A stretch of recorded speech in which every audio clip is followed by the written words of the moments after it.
The text came through at 6:47 p.m., 13 minutes before Marcus Webb was supposed to meet her. "Hey, something came up. Can't make it tonight. Sorry. No explanation, no offer to reschedule. Just those 9 words that somehow managed to communicate everything they didn't say. I changed my mind. You're not worth the effort. Don't contact me again." Marcus stared at his phone screen in the parking lot of Harvest and Honey, a farm-to-table restaurant in Atlanta's Old Fourth Ward. The early September evening was still warm, humidity clinging to his brown skin like a second layer.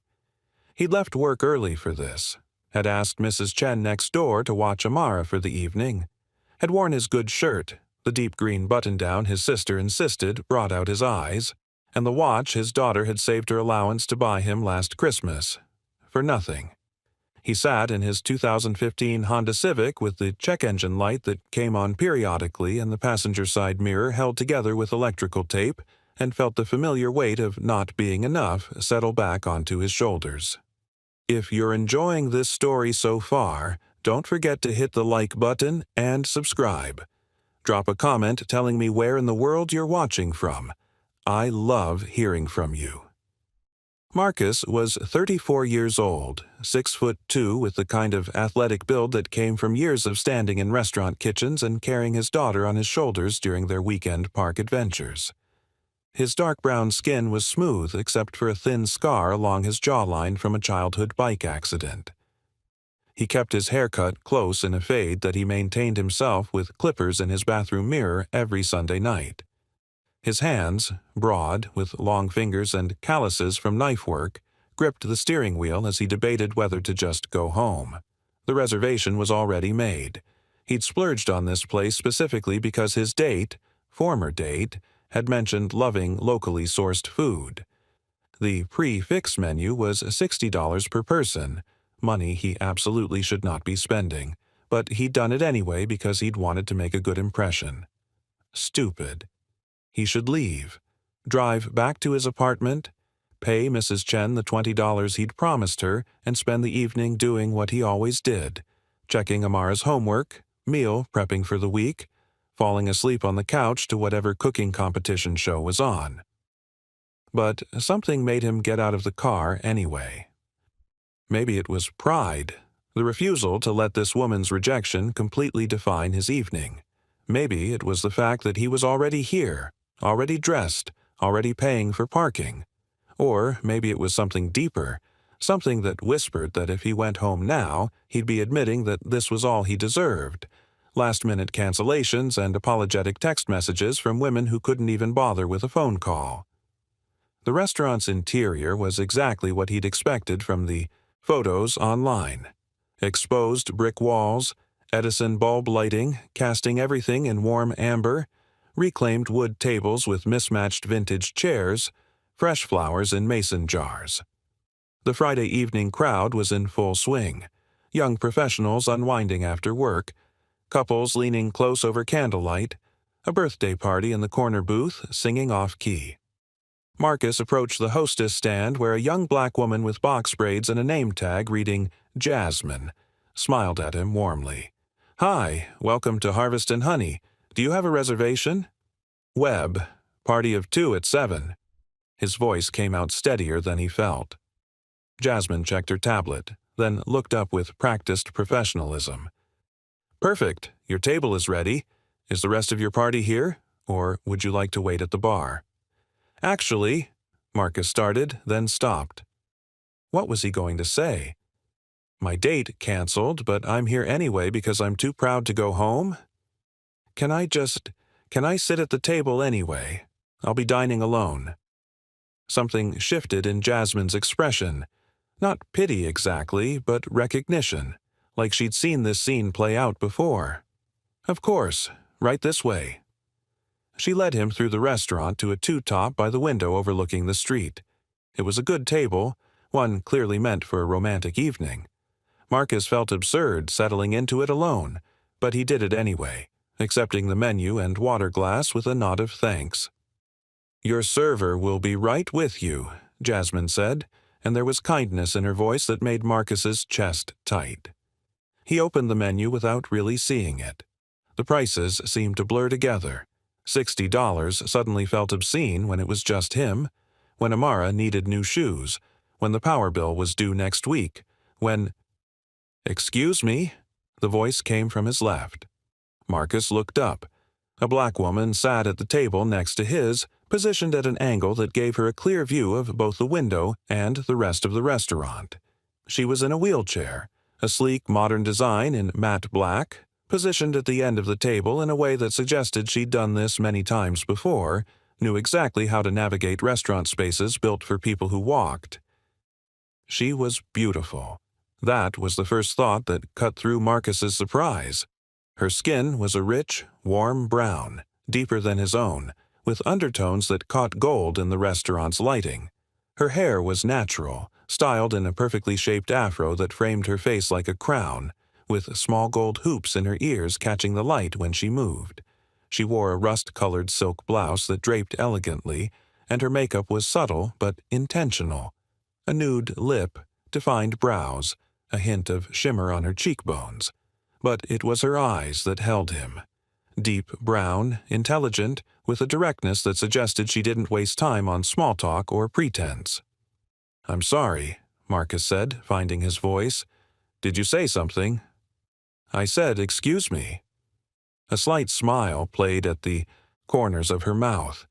"I don't mean to intrude, but I couldn't help noticing you're alone, as am I, and I have a proposition."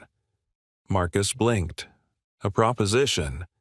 "Nothing scandalous," she said, and now the smile was fully present, transforming her face from merely beautiful to genuinely radiant. I was supposed to meet a friend here tonight. She canceled an hour ago. Work emergency. I decided to come anyway because I'd been looking forward to this place all week, and I refused to let someone else's schedule dictate my evening."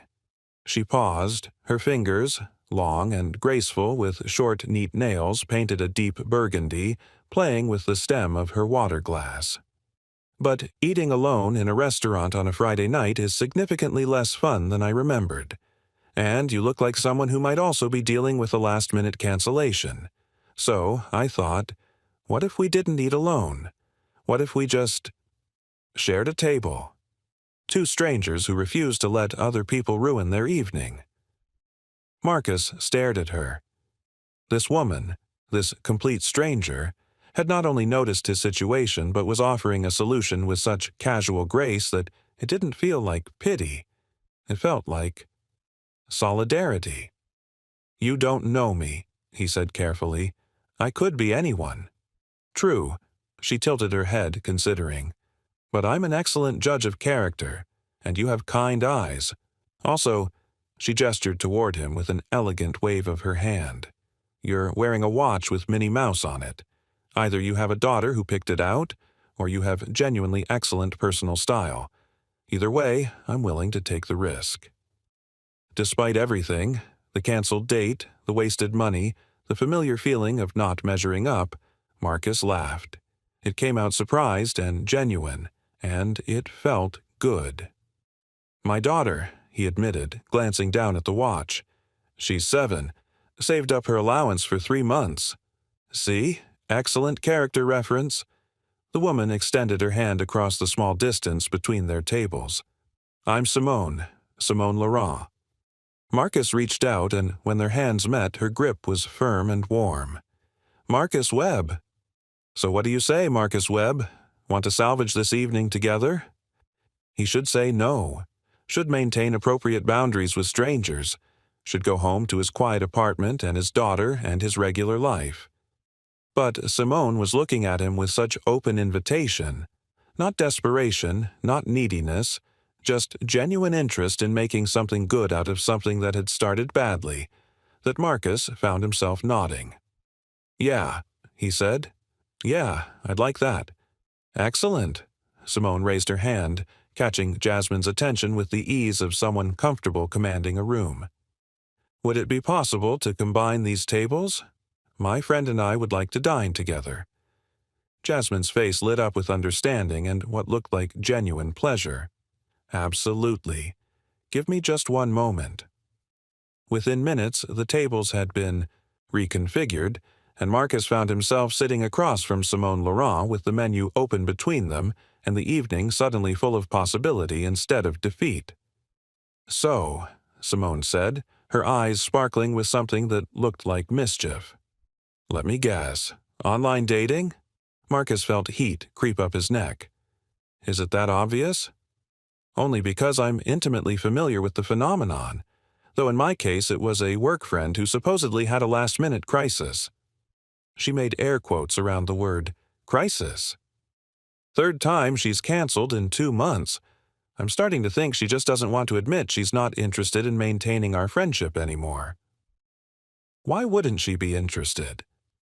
The question came out before Marcus could stop it. Simone's expression shifted slightly. Not closing down exactly, but becoming more guarded. She gestured toward her wheelchair with a practiced, almost casual movement. "Because this happened 8 months ago. Car accident, drunk driver ran a red light, and apparently some people can't handle being friends with someone whose life got complicated." The words were delivered matter-of-factly, but Marcus heard the pain underneath. The same pain he carried when he talked about how his ex-wife had left when Amara's medical bills started piling up, when being a mother became more work than she'd signed up for. "I'm sorry," Marcus said, and meant it. "About the accident, and about your friend being an idiot." Simone laughed, a real laugh that reached her eyes. "Thank you for that assessment. I've been trying to be understanding, but honestly, idiot is accurate." Their server arrived, a young white man with a carefully groomed beard and an apron that said "Farm Fresh" in embroidered letters. "Good evening. My name is Tyler, and I'll be taking care of you tonight. Can I start you off with something to drink?" Marcus glanced at Simone, who was already looking at the wine list with the focused attention of someone who took their beverage choices seriously. "The rosé," she said, "the one from Oregon." And she looked at Marcus with raised eyebrows, a silent question. He should order water, should save money. But something about this moment, about Simone's easy generosity and the way she'd turned his disaster evening into something unexpected, made him want to meet her halfway. "I'll have the same," he said. After Tyler left, Simone leaned forward slightly. The candlelight caught the gold in her jewelry, the warm tones in her skin. "So tell me, Marcus Webb with the excellent watch. What do you do when you're not being stood up by people who don't deserve you?" "I'm a line cook," Marcus said, and waited for the usual response. The slight downturn of interest, the polite nod that said how nice while meaning how disappointing. But Simone's eyes lit up. "Really? Where?" "Stella's Southern Table. It's a soul food spot in Kirkwood. Nothing fancy, but the food is solid." "Nothing fancy?" Simone repeated. "Stella's is legendary. Their fried catfish made Atlanta Magazine's Best Of list 3 years running, and their collard greens—" She made a chef's kiss gesture. "Don't downplay your work. Good food is art, and art is never nothing fancy." Marcus felt something warm spread through his chest. When was the last time someone had talked about his work like it mattered? Like standing over a hot stove for 10 hours wasn't just paying bills, but creating something worthwhile. "You know Stella's?" he asked. "I know good food. It's kind of my job." Simone pulled out her phone, scrolled for a moment, then turned it toward him. Marcus found himself looking at an Instagram profile. A Simone. Eats AATL. The bio read, "Food critic, restaurant consultant, professional eater, Atlanta born and raised. Paralysis won't stop my appetite." The follower count was substantial, over 50,000. The feed was filled with beautifully shot photos of food from restaurants all over Atlanta, each with detailed captions that read more like love letters than reviews. "You're a food critic," Marcus said slowly. "Was," Simone corrected, her expression flickering with something complicated. "Before the accident, I was doing it full-time, writing for publications, consulting with new restaurants, the whole thing. Now, I'm trying to rebuild. Turns out a lot of restaurants aren't excited about a critic who needs wheelchair access and can't navigate stairs to the bathrooms." She said it lightly, but Marcus heard the weight behind it. The same weight he carried when he thought about all the culinary school applications he'd never finished, the dreams he'd deferred because reality, in the form of an unexpected pregnancy and a partner who left, had other plans. "That's their loss," Marcus said firmly. "Good food criticism requires understanding, not mobility." Simone studied him for a long moment, her intelligent eyes searching his face. "You really believe that?" "I do." Tyler returned with their wine, and they ordered, Simone choosing the seared scallops with corn puree and Marcus going for the braised short ribs after Simone insisted he try them, that she'd heard excellent things about the chef's technique. As they ate, the conversation flowed with surprising ease. Simone told him about growing up in Atlanta, about her Haitian grandmother who'd taught her that food was love made visible, about her mother who still called every Sunday to make sure she was eating enough vegetables. Marcus shared stories about Amara, how she insisted on wearing her princess dress to school at least twice a week, how she'd recently become obsessed with dinosaurs and could name more species than he could spell. "She sounds amazing," Simone said, genuine warmth in her voice. "You talk about her like she's your whole world." "She is," Marcus admitted.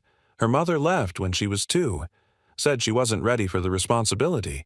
It's been just the 2 of us ever since." He waited for the judgment that sometimes came. Questions about custody, assumptions about what he must have done wrong, pity for the abandoned single father. Instead, Simone reached across the table and touched his hand briefly. "Then she's lucky to have you. Being someone's whole world is a gift." The food was exceptional, every bit as good as Simone had promised. Marcus found himself analyzing the techniques, explaining to Simone how the chef had likely braised the short ribs, the importance of proper searing, the way acid balanced fat. And Simone listened with genuine interest, asked questions that showed she understood not just food, but the craft of cooking. "You should have gone to culinary school," she said at one point halfway through her scallops. "You have the passion for it. I can hear it when you talk about technique." Marcus shrugged, uncomfortable with the attention. "I did 1 semester at Auguste Escoffier, but then Amara happened and her mom left, and tuition for 1 semester costs what I make in 2 months, so I chose diapers over diplomas." "That's not choosing wrong," Simone said quietly. "That's just choosing what matters." They were well into dessert, a shared peach cobbler with vanilla bean ice cream that had Simone literally closing her eyes in pleasure with each bite, when Marcus's phone buzzed. He glanced at the screen and smiled. "What?" Simone asked, noticing his expression. "My daughter." He turned the phone so she could see the text from Mrs. Chen. "Amara wants to know if your date is nice." "She's worried." Simone's face softened. "Tell her I'm very nice, and that her daddy is a perfect gentleman." Marcus typed a response, then looked up. "She says thank you and wants to know if you like dinosaurs." "I love dinosaurs," Simone said immediately. "Velociraptors are highly underrated." "She's going to lose her mind." Marcus typed again, and within seconds his phone lit up with a string of excited emojis. As Tyler brought the check, Marcus reached for his wallet, but Simone shook her head. "This one's on me. Consider it payment for salvaging my evening." "I can't let you." "Marcus." Her voice was gentle but firm. "I asked you to join me. That makes me the host. And as the host, I'm paying. You can buy next time." Next time. The words hung in the air between them, full of promise and possibility. "Next time," Marcus agreed. They walked. Marcus walked, Simone rolled, out of the restaurant together. The September night had cooled slightly, the humidity breaking into something more comfortable. Streetlights cast long shadows across the sidewalk, and from somewhere nearby came the sound of live music, a jazz saxophone drifting on the breeze. "Where you parked?" Simone asked. "Back lot. You?" "Same. I drive an adapted van. Took me 3 months to get comfortable with the hand controls, but now I love it. Freedom is everything when you've had it taken away." They moved through the parking lot together, Marcus naturally adjusting his pace, without thinking about it. When they reached Simone's van, a dark blue Honda Odyssey with a wheelchair ramp, she turned to face him. "Thank you," she said, "for saying yes, for not making tonight weird, for just being good company." "Thank you for asking," Marcus replied. "I was about 2 minutes from eating dinner in my car." Simone laughed, but then her expression turned more serious. "Can I be honest with you about something?" "Please." "When I asked you to join me, it wasn't just because I didn't want to eat alone. It was because I saw how you looked when you sat down at that table, like you were used to being disappointed, like you expected to not be enough. And I know that feeling so well it hurts." She paused, her hands resting on her wheels. "I wanted you to know that you were enough, that you're actually pretty damn great, and whoever canceled on you tonight is an absolute fool." Marcus felt his throat tighten. When was the last time someone had seen him, really seen him, and decided he was worth their time anyway? "The same goes for you," he managed. "Your friend doesn't know what she's missing." They stood there in the parking lot, the night air warm around them, and Marcus felt something shift. This wasn't just two people who'd shared a meal. This was something else, something that felt like the beginning of something important. "Can I give you my number?" Simone asked. "I know this was just a random Friday night dinner, but I'd like to do it again. Maybe somewhere I don't have to pay?" She smiled, taking the edge off. "I'd like that," Marcus said, and meant it with his whole chest. They exchanged numbers, and then Simone was maneuvering into her van with practiced efficiency, the ramp deploying and retracting smoothly. She waved through the window as she drove away, and Marcus stood there watching her taillights disappear into Atlanta traffic. His phone buzzed, a text from an unknown number. "Thank you for tonight, for reminding me that good surprises still exist." S. Marcus typed back, "Thank you for being the good surprise." 3 dots appeared then. "Tell Amara I really do love velociraptors, and that her daddy is kind of wonderful." Marcus drove home with a smile on his face, the taste of peach cobbler still sweet on his tongue, thinking about a woman in a rust-colored blouse who'd turned his disaster into possibility. When he walked into his apartment, Mrs. Chen was reading on the couch while Amara supposedly slept in her room. But the moment the door opened, Amara appeared in her nightgown, her natural hair wrapped in a silk bonnet, eyes bright with curiosity. "Daddy, did you have fun? Was the lady nice?" Marcus picked up his daughter, settling her on his hip, even though she was really getting too big for it. "She was very nice, and she loves dinosaurs." "Really?" Amara's eyes went wide. "What's her favorite?" "Velociraptors." "That's a good one. Can we meet her?" Marcus hesitated. He'd been so careful over the years not to introduce Amara to anyone unless he was absolutely sure. His daughter's heart was precious and he refused to let anyone break it. But something about tonight felt different, felt real. "Maybe," he said carefully. "We'll see." After paying Mrs. Chen and tucking Amara back into bed, listening to her theories about why velociraptors were actually pack hunters and therefore very smart, Marcus lay in his own bed and stared at the ceiling. His phone buzzed again. "Simone. Still thinking about those short ribs? You were right about the braising technique." Marcus. "Told you. Chef knows what they're doing." Simone. "Question. Do you know any good places for breakfast? I have a craving for really excellent biscuits, the kind that make you remember why you love food." Marcus. "I might know a place." "Tomorrow morning?" The 3 dots appeared, disappeared, appeared again. Simone. "It's a date. Pick me up at 9? Marcus smiled at his phone in the darkness of his bedroom, thinking about how a canceled date had somehow led to this. A beautiful woman who saw him, who appreciated his work, who made him feel like maybe he was allowed to want something for himself after all these years of just surviving. "It's a date," he confirmed. And for the first time in a long time, Marcus Webb went to sleep thinking not about what he'd lost, but about what he might be about to find. The breakfast place Marcus chose was a small spot in East Atlanta called Mama Lou's Kitchen, tucked between a barber shop and a record store, the kind of place that didn't need a sign because everybody already knew about it, the kind of place where the biscuits were made from scratch every morning and the grits could make you cry if you weren't prepared. Marcus pulled up to Simone's apartment building at 9 sharp. She lived in a converted warehouse in Reynoldstown, the kind of place with exposed brick and high ceilings that probably cost more than Marcus made in 6 months. But when she rolled out to meet him, she was dressed down, jeans, a soft yellow sweater, natural hair pulled back in a puff, minimal makeup, and she looked more beautiful than she had in silk. "Ready to have your life changed?" Marcus asked as she transferred into his car, folding her wheelchair with practiced efficiency. "Big promises," Simone said, but she was smiling. "I hope you can deliver."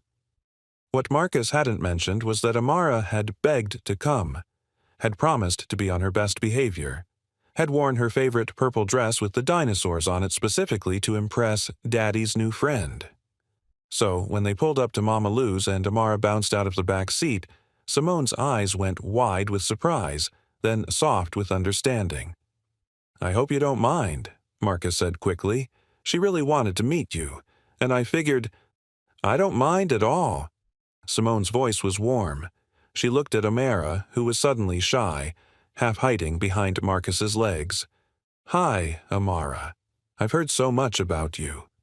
You really like velociraptors?" Amara asked, peeking out. "I really do. They hunted in packs, which means they were smart enough to work together. That's pretty cool."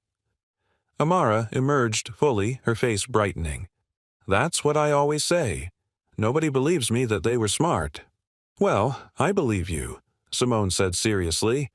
"And anyone who says different doesn't know their dinosaurs." Just like that, Amara was won over. Inside Mama Lou's, the smells hit immediately. Butter, coffee, bacon, the yeasty warmth of fresh biscuits. The restaurant was small, maybe 10 tables, packed with Saturday morning regulars. Mama Lou herself, a woman in her 70s with silver locks and hands that had been cooking for 50 years, spotted Marcus immediately. "Marcus Webb, boy, get over here and give me some sugar." Marcus hugged her, then introduced Simone and Amara. Mama Lou's eyes went sharp and assessing, the way elders do when they're measuring whether someone is worthy of their children. "So, you're the one who's got my Marcus smiling like that," Mama Lou said to Simone. "Good. About time someone saw what he's worth." Over plates of biscuits with sausage gravy, cheese grits, and eggs scrambled with sharp cheddar, the three of them fell into easy conversation. Amara showed Simone her dinosaur fact book. Simone told stories about reviewing restaurants, making even the disasters sound funny. Marcus watched his daughter and this woman laugh together, and felt something in his chest that had been locked tight for years start to loosen. "Daddy used to cook fancy food," Amara announced through a mouthful of biscuit. "Before I was born, he showed me pictures." "Oh?" Simone looked at Marcus with interest. Marcus shrugged, uncomfortable. "Culinary school. 1 semester. It was a long time ago." "He made me coq au vin for my birthday," Amara continued, oblivious to her father's embarrassment. "That's French. He said if I'm going to eat, I should eat good." "Coq au vin," Simone repeated, her food critic brain clearly engaged. "That's not beginner cooking. That's technique." "It's just braised chicken," Marcus mumbled. "It's classical French technique," Simone corrected. "Don't minimize your skill." After breakfast, Amara asked if they could go to the park. Marcus was about to make excuses, worried about accessibility, about imposing on Simone's time, but Simone agreed immediately. Piedmont Park was busy with Saturday crowds, but they found a spot on the grass near the lake.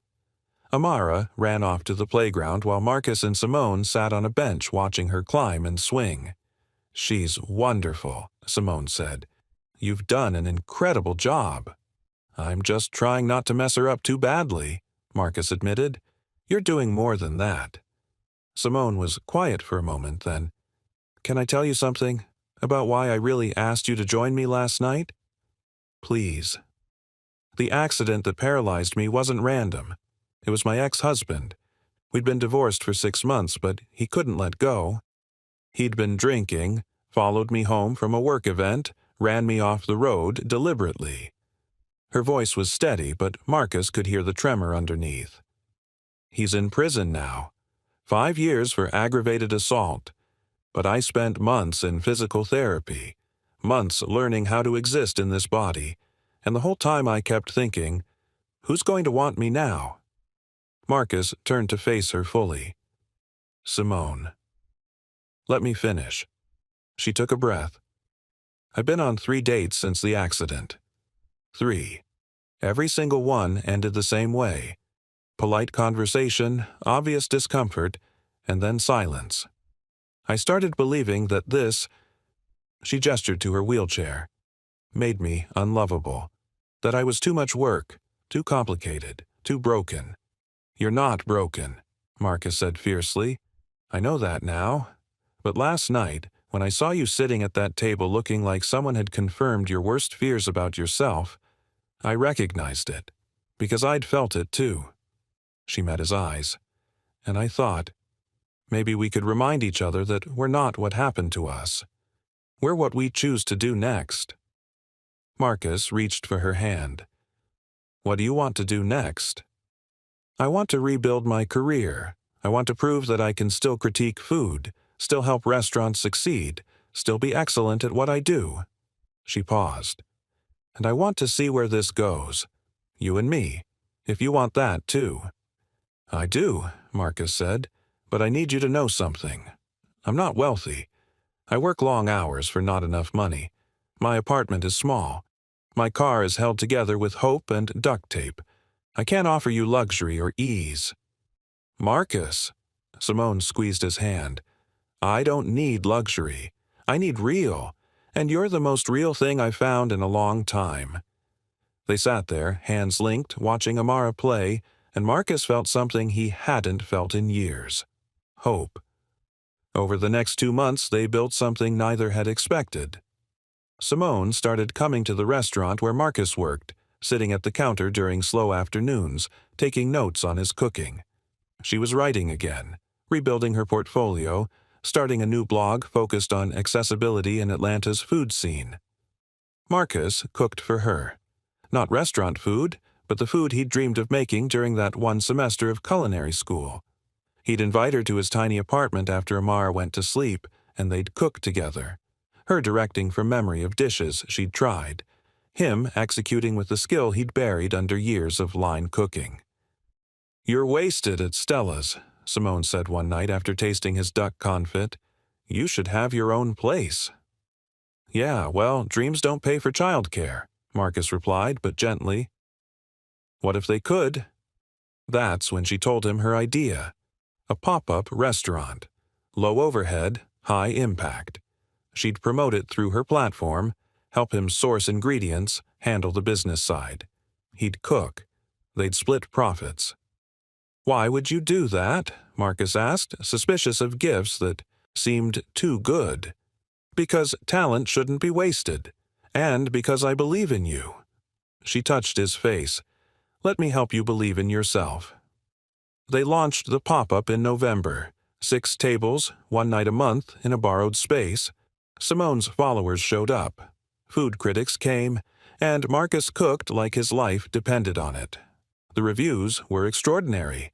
Atlanta magazine called him a hidden talent finally emerging. Simone's write-up focused not just on the food, but on the story.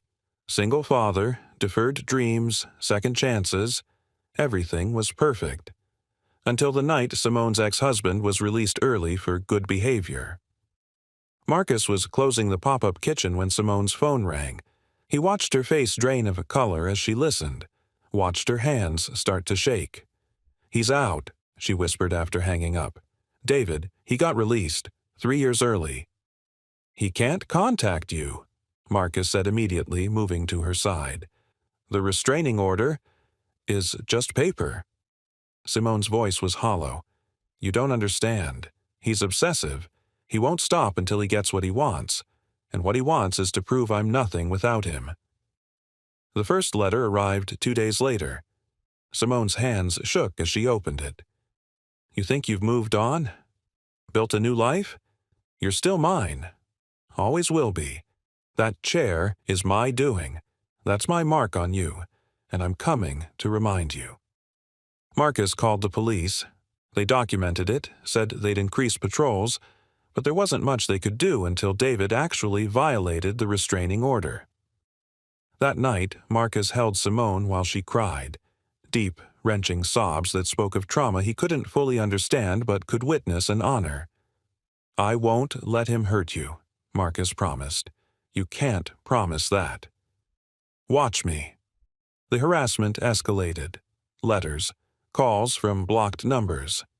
Then David showed up at one of Simone's restaurant reviews, sitting in the corner, watching. Not approaching, not violating the restraining order technically, but making his presence known. Simone started canceling plans, stopped going out alone.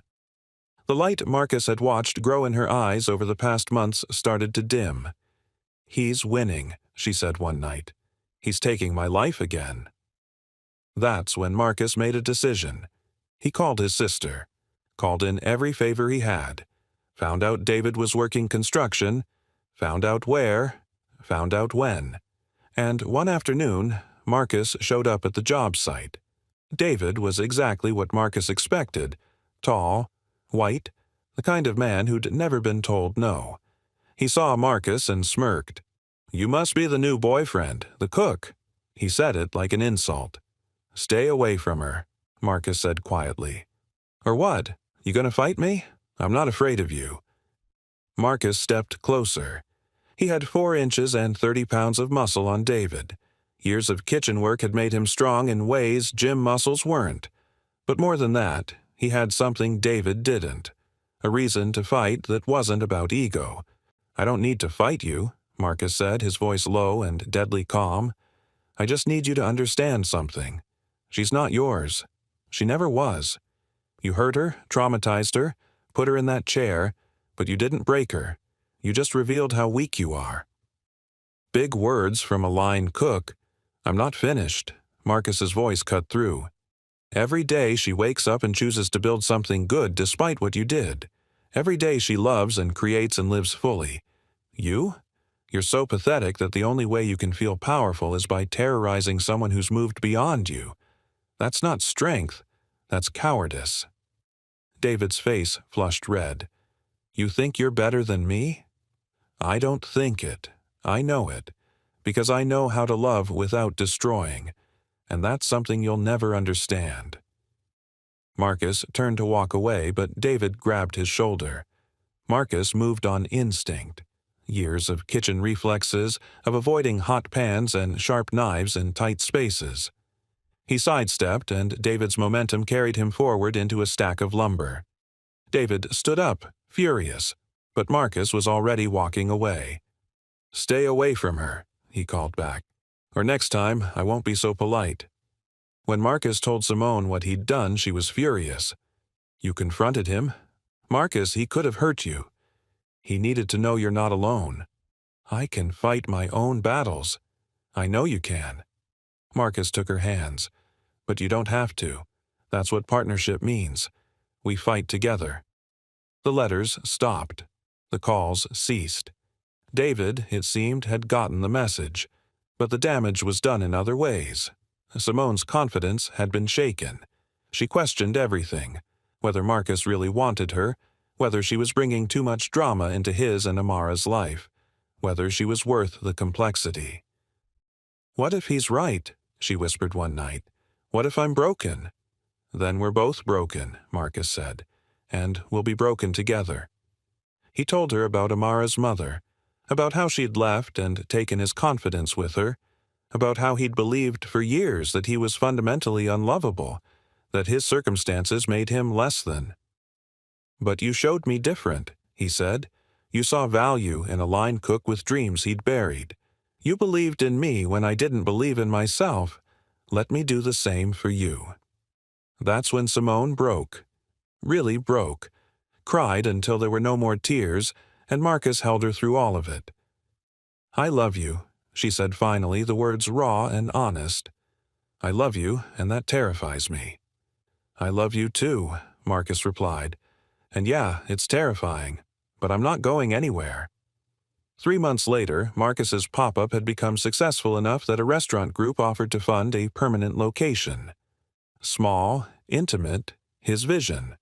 Simone as his partner, business and otherwise. They told Amara together, sitting in their living room, which had slowly become their living room as Simone spent more nights there than at her own apartment. "So Simone's going to be around a lot more?" Amara asked carefully. "If that's okay with you," Simone said. Amara studied her seriously, the way children do when they're making important decisions. "Are you going to leave like my other mom did?" The question hung in the air. Marcus started to intervene, but Simone stopped him with a gentle hand. "Amara, I can't promise nothing bad will ever happen. Life is unpredictable. I learned that in the hardest way, but I can promise that I choose to be here. Every day. I choose you and your dad. Not because I have to, but because I want to. Because you two are the best thing that's happened to me." Amara considered this. Then, "Can you teach me to make your mac and cheese, the one you made last week?" Simone laughed, tears in her eyes. "Absolutely." "Then, okay, you can stay." Just like that, they became a family. 1 year later, "Marcus, order up, 2 scallops, 1 short rib." Marcus wiped his hands on his apron, checked the plating one more time, and sent the dishes out. Webb's, named after both him and Amara, had been open for 8 months. 50 seats, farm-to-table Southern fusion, accessible design throughout. Simone had handled the business side, leveraging her platform and connections. Marcus had created a menu that honored his training and his roots. The restaurant was booked solid 6 weeks out. In the dining room, Simone sat at her usual corner table, the one they'd designed specifically with her input, writing reviews of other restaurants between helping customers and managing reservations. Amara did homework at a table near the kitchen, close enough to wave at her dad between courses. During a rare lull, Marcus stepped out of the kitchen. Simone looked up, smiled that smile that still made his heart race. "Good night?" she asked. "Best one yet," he replied, sliding into the chair across from her. "You." "Finished the piece on that new place in Buckhead. They have ramps, but the bathroom stalls are too narrow. I told them what they need to fix. Always working. Says the man who just sent out 40 covers." They sat there, comfortable in the space they'd built together, literally and figuratively. Outside the window, Atlanta hummed with Saturday night energy. "You know what I was thinking about today?" Simone said. "What?" "That night at Harvest and Honey, when I asked you to join me. I almost didn't. I almost just ate alone and went home." "I almost didn't say yes," Marcus admitted. "Almost went home to my quiet apartment and my canceled date and convinced myself it was fine. We would have missed all this." "Yeah." Simone reached across the table, took his hand. "Thank you for saying yes. Thank you for asking." Amara appeared, finished with her homework. "Can we go home now? I'm tired." "Sure, baby girl." Marcus stood, helping Simone with her chair, and the 3 of them headed toward the door. Staff waved goodnight. The kitchen was clean. Tomorrow they'd do it all again. In the parking lot under Atlanta stars, Simone paused. "I never thought I'd have this," she said quietly. "After the accident, after David, I thought my life was just going to be small and scared and limited. But it's not. It's big and full and good. Because of you." "Because of us," Marcus corrected. "We chose this. Together." He kissed her there in the parking lot, gentle and sure, while Amara made exaggerated gagging sounds that turned into giggles. And as they drove home, to the house they'd bought together, with the accessible design and the kitchen big enough for all of them to cook in, Marcus thought about that text message. Something came up. Can't make it tonight. Sorry. That rejection had felt like the end of something. It had actually been the beginning of everything. If you loved this story, check out the other videos on your screen now. I think you'll really enjoy them. And don't forget to subscribe if you haven't already, because sometimes being canceled leads you exactly where you're meant to be.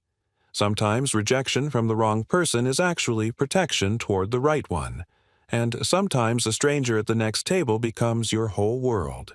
This is Marcus and Simone's story, a reminder that our worst moments can lead to our best chapters, as long as we're brave enough to say yes. See you in the next story.